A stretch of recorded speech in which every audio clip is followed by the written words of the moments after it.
Once upon a time, in the bustling city of Baghdad, there lived a wealthy merchant named Yusuf. He was known for his vast fortune and prosperous business. But despite all his wealth, Yusuf was always discontented. He constantly complained about the smallest inconveniences and never expressed gratitude for what he had. One day, Yusuf's ships, laden with goods, were caught in a violent storm and sank into the depths of the sea. Within hours, Yusuf lost almost everything he had worked for. Devastated, he fell to his knees and questioned why Allah had taken everything from him. As Yusuf sat in despair near the city gate, an old traveler approached him. The man was dressed in simple, tattered clothes but had a calm and peaceful demeanor. He sat beside Yusuf and listened to his sorrowful tale.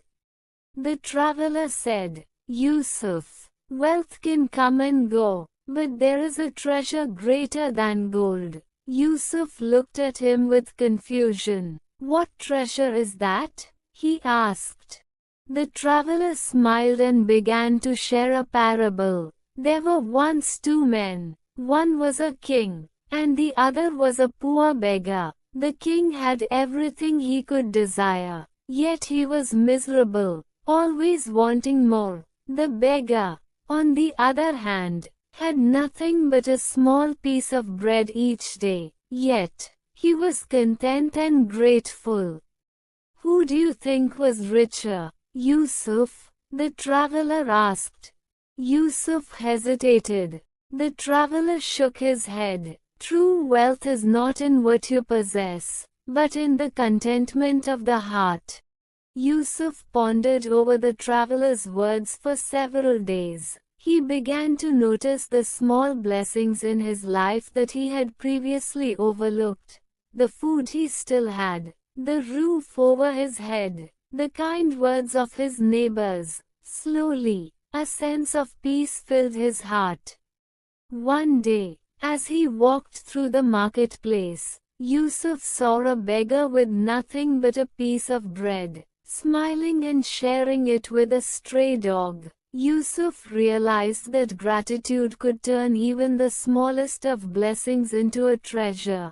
As weeks passed, Yusuf's attitude changed completely. He started to give generously to the poor, helping those in need, and thanking Allah for each new day. Miraculously, opportunities began to arise for Yusuf again. His business slowly recovered. But this time, Yusuf didn't measure his success in gold coins. Instead, he measured it in the peace and contentment he felt within.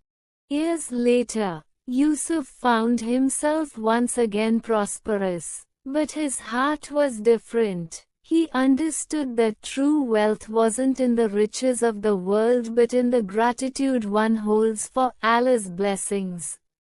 The traveler who had shared the story with him appeared once more. Yusuf greeted him warmly and thanked him for the wisdom he had imparted. The traveler smiled. "Remember, Yusuf, when you are grateful, Allah gives you more, and the greatest wealth you can have is a heart filled with gratitude."